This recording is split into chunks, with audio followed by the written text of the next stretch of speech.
इससे पहले कि मैं कुछ कहूं, मुझे हमेशा याद है कि जो आज के मुख्य अतिथि हैं बहन पुरुषोत्तमी देवी जी, इन्होंने जो अपनी सेवाएं इस पाठशाला में दी हैं, उनकी जितनी भी सराहना की जाए कम है। अक्सर ऐसे कुछ मौके आते हैं जब प्रधानाचार्य विवश होकर के उनकी भी तारीफ करते हैं जो काम नहीं करते, और वो मौके होते हैं या ट्रांसफर के मौके या सेवानिवृत्ति के मौके। उनकी एक मजबूरी रहती है कि भेजना है घर में तो सही बोलना पड़ेगा, परंतु आज ये मेरी मजबूरी है कि अगर मैं सच कहूं कि पुरुषोत्तमी ने कितनी सराहनीय सेवा इस पाठशाला को दी है, तो जो भी बंधु बांधव पुरुषोत्तमी के साथ आए हैं वे पुरुषोत्तमी के जीवन के ऊपर फख्र करेंगे, गौरव करेंगे कि पुरुषोत्तमी ने बहुत बढ़िया सेवा पाठशाला की। हर व्यक्ति के जीवन में कई पड़ाव आते हैं और हर व्यक्ति सभी पड़ावों से जूझता है।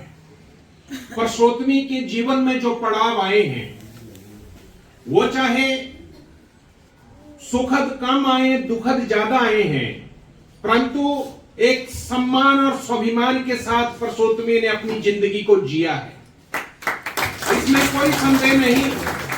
ऐसे बहुत कम कर्मचारी हैं जिन्होंने एक दिन भी अवैतनिक काम किया हो। ऐसे बहुत से कर्मचारी हैं जिन्होंने 1 घंटा भी अवैतनिक काम नहीं किया होगा, परंतु पुरुषोत्तमी ने लगातार 3 साल तक अवैतनिक सेवा की है। ये बहुत बड़ी अचीवमेंट है। आज हम एक दिन में एक पानी का गिलास पिलाने की गुरेज करते हैं कि नहीं, मेरे से ही बार बार पानी मांगा जाता है, परंतु पुरुषोत्तमी का जो जीवन है उस जीवन में इतना संघर्ष रहा कि 3 साल बिना 1 रुपया लिए पुरुषोत्तमी ने सेवा भाव दिखाया है।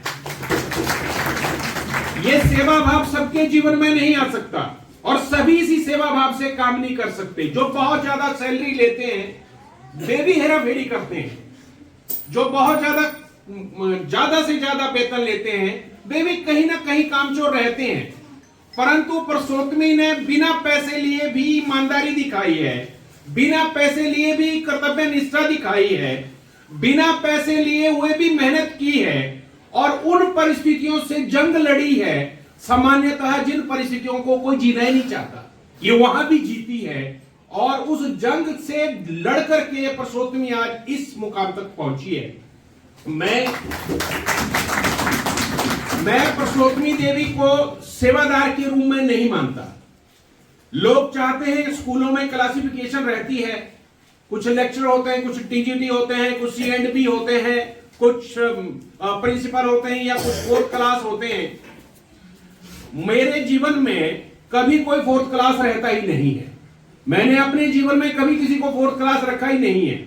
मैं अपने से ज्यादा अपनी इंसानियत को महत्व देता हूं। मेरी इंसानियत में अगर हम देखें तो पुरुषोत्तमी कर्तव्य निष्ठा में मुझसे भी कहीं ऊपर है। बहुत सराहनीय कर्तव्य निष्ठा है। जब भी इसने पानी पिलाया तो इसके चेहरे पे खुशी थी, इसके चेहरे पे ऐसा था कि मैं पानी की सेवा कर रही हूं। और जब भी कोई कार्यक्रम हुआ, पुरुषोत्तमी ने जब भी कोई भजन गाया तो उसमें ईश्वर को हमेशा याद रखा। ये वो लेडीज है जो हमेशा ईश्वर को याद रखती है और जो भी करती है अच्छा ही करती है। मंच से जब पुरुषोत्तमी के बेटे का उद्बोधन चल रहा था तो पुरुषोत्तमी के बेटे की आंखों में आंसू आ रहे थे और मुझे ऐसा लगा कि पुरुषोत्तमी ने बहुत अच्छी तालीम अपने बच्चे को दी है, बहुत अच्छी, जो आज भी अपनी मम्मी के कुर्बानियों को याद रख के जी रहा है। अक्सर आजकल क्या है, आजकल तो लोग मां की दवा की पर्ची भूल जाते हैं, वसीयत को संभाल के रखते हैं। ये चला है, वसीयत को पकड़ के रखते हैं, कभी सिराने में, कभी ट्रंक में, कभी संदूक में, और उसे महीने के 2 बार देखते हैं कि मम्मी पापा की वसीयत संभाल के रखी तो है कि कहीं गुम तो नहीं हो गई, या मेरा दूसरा भाई तो नहीं लेके उठा करके। ये सच है जो मैं कह रहा हूं। कई जगह सच अपने आप ही निकल जाता है मुंह से ना चाहते हुए, परंतु कई जगह ऐसे बच्चे हैं जो सिर्फ यही देखते हैं कि मेरी मम्मी को बुखार है और मुझे रात हो गई, मुझे अस्पताल जाके दवाई मम्मा को लेनी ही लेनी है, क्योंकि जब मुझे खांसी होती थी बचपन में तो मेरी मम्मी सोती नहीं थी और वो मुझे दवा लाती थी और मेरी सेवा करती थी। आज मेरा वक्त आया है और क्यों ना मैं इस वक्त को बड़ी ईमानदारी से पूरा करूं। ऐसे बच्चों की संख्या बहुत कम है, संख्या ही नहीं है, नागण्य हो गई है, मतलब के हो गए बच्चे भी। परंतु जब मैंने देखा कि परसोत्तमी देवी का बेटा आंखों में आंसू और वही भावना लेके मंच पे आ रहा है, उसमें वही स्वप्न है कि किस तरह, और गाहे में अगर कभी हुआ भी होगा तब भी मैंने ऐसे कोई शब्द नहीं कहे जो परसोत्तमी देवी के सम्मान को ठेस पहुंचाते हो। मैंने कभी ऐसा नहीं कहा। वो इसलिए नहीं कहा क्योंकि मैं जानता हूं कि परसोत्तमी देवी में मानवता है, परसोत्तमी देवी में बहुत ज्यादा मानवता है। तो एक बार तथागत बुद्ध से एक व्यक्ति ने पूछा कि जहर क्या है। बुद्ध से पूछा एक व्यक्ति ने कि आप स्वामी जी हमें बताओ कि जहर क्या है। तो बुद्ध ने कहा जरूरत से ज्यादा जो मिलता है वो सब जहर है। जरूरत से ज्यादा जो मिलता है वही जहर है, चाहे वो पैसा है, चाहे रूप है, चाहे मद है, चाहे जो भी है। आवश्यकता के अनुसार चाहे नमक है तो ठीक है, पर आवश्यकता से ज्यादा नमक है तो वो भी जहर है। तो कितना सामान्य उत्तर था कि हमें आवश्यकता के अनुसार ही जीना चाहिए, जरूरत से ज्यादा इच्छाएं हमें नहीं रखनी है, क्योंकि हमें इच्छाओं से लड़ना है, ज्यादा इच्छाएं लेके फायदा कोई नहीं है। परसोत्तमी ने इस बात को जीवन में उतारा है।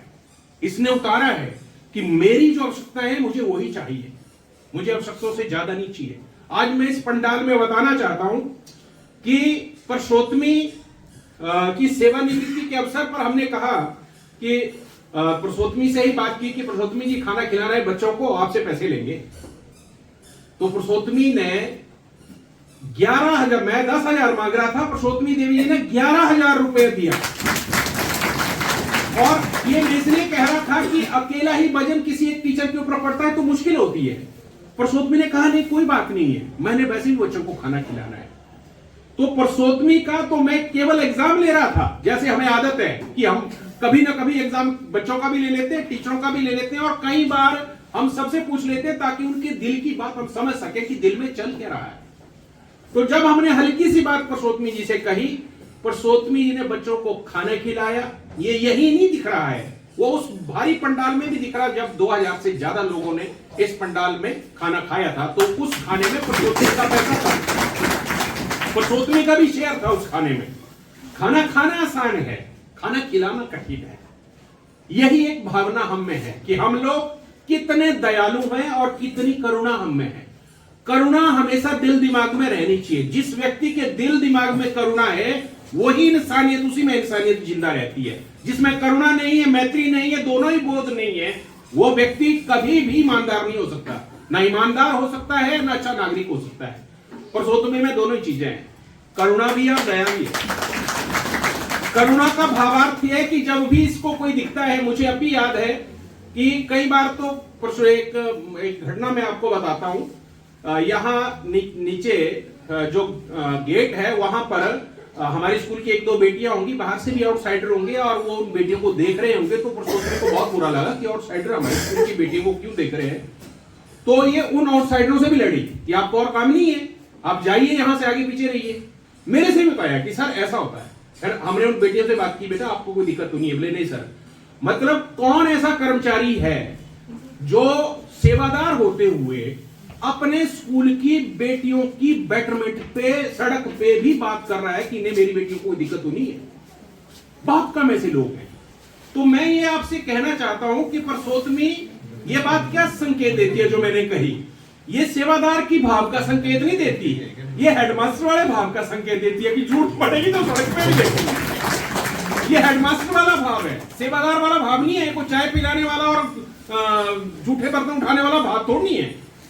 झूठे बर्तन उठाने वाला भाव तो एक कुंद बुद्धि वाला रहता है कि नहीं मैं बोलूंगी तो क्या होगा। परंतु एक अपने अभिमान की रक्षा करने के लिए जब हम लोग सड़क पे भी नजर रखते हैं कि मेरी बेटियों के साथ, हमारे स्कूल के बच्चों के साथ कोई गलत तो नहीं हो रहा है और मेरे सामने हो रहा है, तो इसका मतलब मैं टोकूंगी। तो ये काम जो है ये सामान्यतः लोग नहीं करते, परंतु परसोत्तमी देवी ने किया है।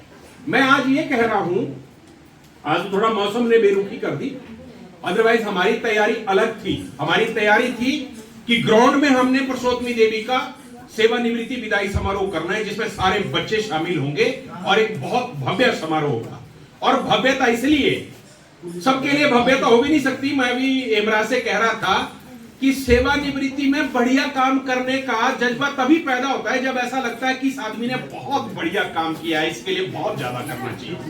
तो इस पुरुषोत्तमी ने जितना बढ़िया काम किया, हम भी चाहते थे कि सेवानिवृत्ति उसी तरह से हो। तो मैं अपने स्टाफ का आभार व्यक्त करूंगा कि आपने हमारे बीच में से हमारी बड़ी बहन को बहुत अच्छे ढंग से उसका वेलकम किया। वेलकम का मतलब एक ऐसे तो कोई राजनेता का वेलकम नहीं करता, जैसे पुरुषोत्तमी देवी जी का वेलकम इस पाठशाला में हुआ है, आप सबके सामने हुआ है। और विदाई भी इसकी भव्य तरीके से ही इस पाठशाला से होगी।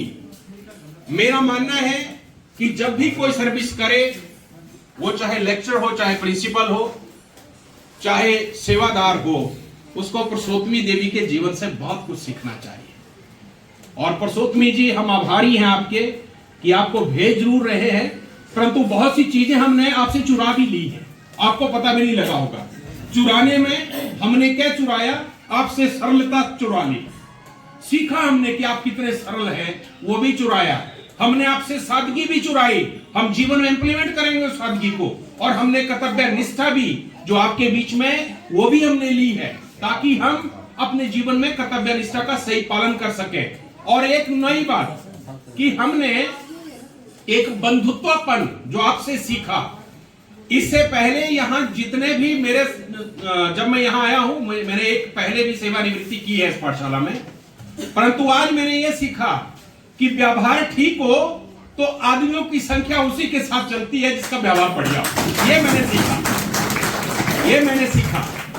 एक लंबी संख्या, एक लंबे आत्मीय बंधु, जिनमें सभी लोग थे, बेटा था, बहू थी, सभी, मतलब पूरा परिवार, ये पूरे परिवार का ग्रुप। और इतनी बड़ी संख्या में आप इस पाठशाला में आए। आपसे मैं इसलिए रूबरू हो सका क्योंकि ये वजह केवल पुरुषोत्तमी देवी रही है। अगर पुरुषोत्तमी देवी का सही विश्वास आपके ऊपर नहीं होता तो आप कहां आते इस बारिश में? सवाल ही नहीं पैदा होता। उसी प्यार से आप लोग आए, ये उसी प्यार का परिणाम है कि आप लोग यहां इतनी बारिश में आए हैं। और आप और हम इसलिए मिल पाए हैं क्योंकि पुरुषोत्तमी देवी ने कड़ी का काम किया है, तभी हम लोग आपसे जुड़े हैं। अन्यथा कभी आपने प्रधानाचार्य को नहीं देखना था और मैंने आपको नहीं देखना था। आपको इस पाठशाला ने नहीं देखना था, पाठशाला को आपने देखना था। यहां कैसे हम रहते हैं ये भी नहीं आपने देखना था, ना आपने महसूस करना था। परंतु आप आए तो आपको एक महसूस करने का समय मिला, समझने का समय मिला, अनुभव करने का समय मिला कि पुरुषोत्तमी देवी का कंट्रीब्यूशन इस पाठशाला में क्या है और पुरुषोत्तमी देवी की वैल्यू इस पाठशाला में क्या है। मूल्य, हर व्यक्ति का मूल्य होता है, मूल्य जिसका होता है वही मूल्यवान होता है। तो इसके लिए मैं एक हल्की सी, क्योंकि मैं क्लोज कर रहा हूं, बारिश भी लगी है, बारिश में मैं भेजना नहीं चाहूंगा, हल्की सी 1 मिनट का एक रूपांतर सुनाता हूं। एक बार तथागत बुद्ध ने एक पत्थर जैसा पत्थर दिया और किसी व्यक्ति को बोला कि जाओ उसको बेच के आओ। वो पत्थर ही था और वो एक जगह गया, उसने बोला कि मुझे ये बेचना है और मुझे पैसे लेने हैं। तो उसने बोला कि पत्थर किसी काम का नहीं है, आगे जाओ। और दूसरी जगह गया, उसने बोला है तो है, शेप तो ठीक है, लाल जैसा है, पर थोड़े से पैसे दे दूंगा, काम का क्या है मुझे नहीं पता। और फिर भी वो थोड़ा और आगे गया। मैंने कहा उसने सोचा कि किसी और आदमी को पूछता हूं। 10 जगह घूमा, एक जगह एक योगी बैठा था, उसने उस पत्थर को देखा और उसने बोला कि पहले तो उसने बोला कि भाई देखो ये तो बहुमूल्य है, इतना पैसा मैं दे नहीं सकता जितनी इस पत्थर की वैल्यू है। तो उसमें और ज्यादा भावना जागी, तो चलो मैं किसी और को पूछता हूं। और जाकर के एक बहुत बड़े साहूकार के पास वो पहुंचा और वहां उसने उस पत्थर को दिखाया कि मैं इसको बेचना चाहता हूं, इसके कितने पैसे लोगे। साहूकार उठा, उसने वो पहले पत्थर लिया, बोला पहले इसको रखो इधर, फिर पानी लिया, फिर उसके दाहिने बाएं छिड़का, फिर उठा, फिर उस पत्थर के चारों ओर 4 प्रदक्षिणाएं की, ऐसे घुमाओ, और फिर दंडवत होकर प्रणाम किया। फिर उस बंदे को पूछा कि आपको दिया किसने? फिर उसने कहा ये तो तथागत बुद्ध ने दिया है। बोला ये पत्थर नहीं है जिसको आप पत्थर बांध के चल रहे हो, ये रूबी है, रूबी। ये हजारों हीरे जवाहरात से बढ़कर कीमती है, इसका नाम है रूबी। परंतु क्योंकि तेरे पास थी और तेने पता नहीं कहां कहां फेंकी कि बोला हाँ, कभी ये इधर पड़ी, कभी उधर पड़ी, कभी घर में पड़ी रही, कभी कोने में पड़ी, कभी कीचड़ में पड़ती रही, मैंने कोई विशेष ध्यान नहीं दिया। बोला ये वो रूबी है जिसके दर्शन करने से ही हजारों पुण्य मिलते हैं, इसकी कोई कीमत नहीं है, ये बहुमूल्य चीज है और ये तो महान संतों के पास हो सकती है, तेरे पास कैसे आई? तब उसको बोध हुआ कि मेरी जेब में या मेरे दाहिने बाएं पड़ा हुआ ये पत्थर, इसको पत्थर मान के चल रहा था, वो तो बहुमूल्य रूबी है जिसके दर्शन देवताओं के लिए भी दुर्लभ है। मैं ये कहता हूं कि हमारे बीच में कौन रूबी हमें पता नहीं है, हमारे बीच में कौन कितना बहुमूल्य व्यक्ति हमें पता नहीं है, हमें उसे ढूंढना है, उसकी तलाश करनी है। मेरी पाठशाला में तो हमारी सेवादार पुरुषोत्तमी देवी भी रूबी ही है, इतनी उसकी तुलना किसी व्यक्ति विशेष से नहीं की जा सकती।